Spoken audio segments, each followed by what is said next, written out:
Hey guys, welcome back. My name is Steve and I am a realtor out here in the Los Angeles San Gabriel Valley. I work at Suarez Realty Group and hopefully you've had a chance to grab a cup of coffee and pull up a chair because today I wanted to talk about the 5 tips for sellers. Last week we did 5 tips for buyers.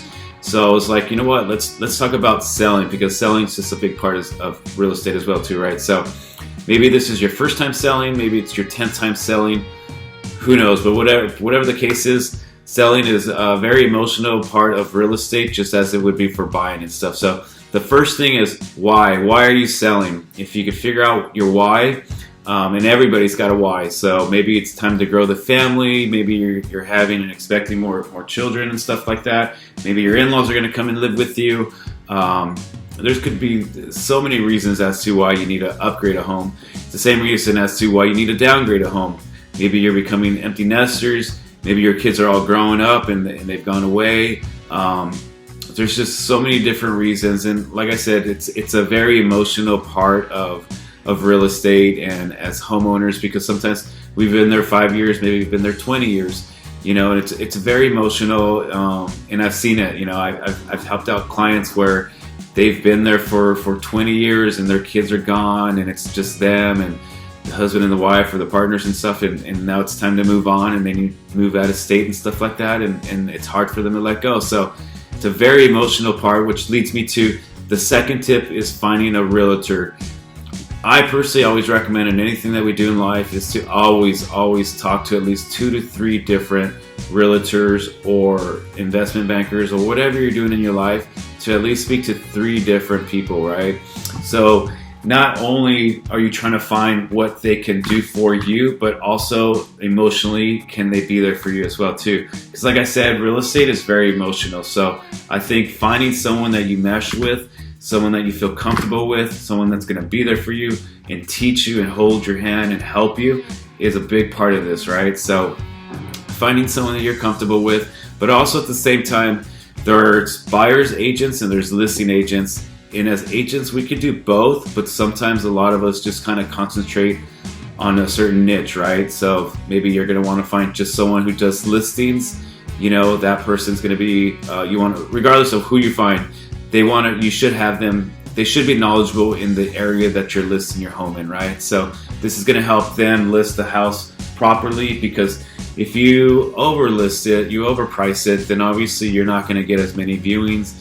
And the first 2 to 3 weeks of listing your home is the most important part, right? So most important time, should I say.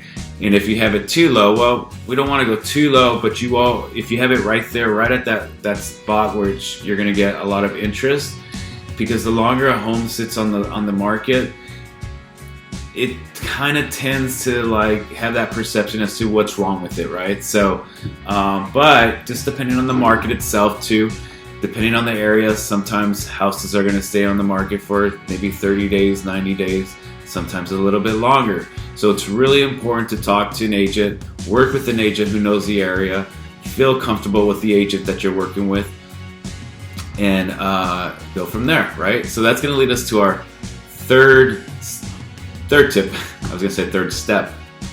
Kind of a step.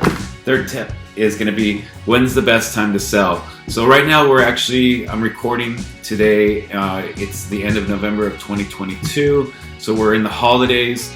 So it tends to slow down during these times with sellers and buyers, but it's not to say that it stops. So there's still sellers, obviously, and there's still buyers. Now, in my experience, I think a lot of times the people that are selling and buying at this time are more serious than the ones that are doing it during the spring and the summertime, because who really wants to take out so much time during the winter time to try to sell? Because I mean, you got the holidays, you got family, maybe you're visiting family, maybe they're coming to visit. So it's someone who's really serious. So as a seller, you want to be, you want to figure that out. You want to talk to your agent, you know, as far as when's the best time to sell your home. So maybe if you're thinking about like you're not so much in a hurry, maybe the springtime would be best, you know.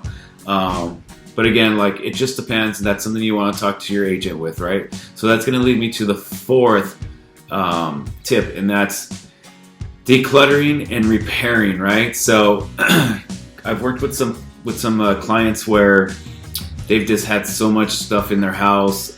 It's been years since they've actually done any type of moving, and during that time, I know as a homeowner myself, you tend to, the more space you have, the more stuff you're gonna have. So, but when you start to sell a home, you want to make it as clean as possible. To me, it's kind of like a canvas, so it's kind of like painting. So the less clutter and the less items are in a home, the better. And that could lead to staging for the agent that you're working with. That's something that they can work with. You know, we want to paint some walls, maybe do some minor repairs. Obviously, you know, if the roof needed to be repaired, that's something you'd want to talk to your agent, because yes, it will help you get more value in the home when you go to sell it with a newer roof. But is it going to make sense to you? You know, so that's something you want to talk to your agent, right? So decluttering and repairing items, maybe painting, getting rid of some things. Those are things that you want to talk to your agent about. They're going to help you. They're going to guide you, because that can lead to staging of the home. And that's going to lead us to tip number 5, which is the curb appeal of the home, right? So maybe the weeds are overgrown. You got these big old bushes and trees hanging all over the property and stuff, and those are the type of things that your agent and yourself would be talking about.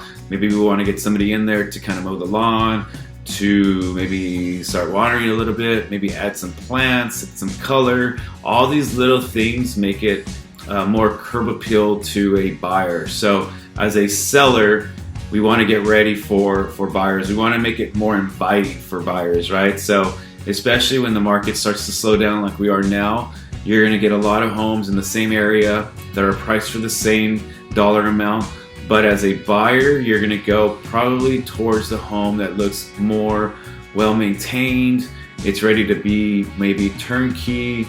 It's ready for them to just kind of walk in, maybe do a little painting, very little repairs. But if you're going to have the two houses that are similar, but one it's just the curb appeal is not there, the inside is just, it needs a lot of repairs.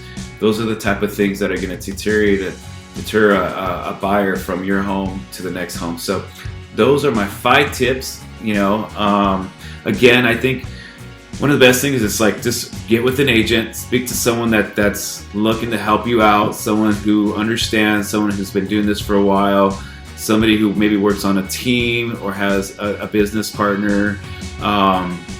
Those are the agents that you want to work with. But just interview a couple of people, you know, find somebody that you're comfortable working with, because too often we feel pressured and we feel like we need to work with somebody and we just don't even like working with them, to be honest with you. So go ahead and talk to different agents.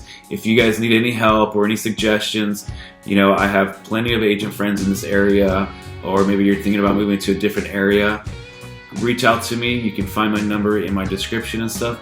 Send me a text, send me an email. I love to help you guys out in any way that I can. Okay, so hopefully this helps you guys out. I'm gonna leave a couple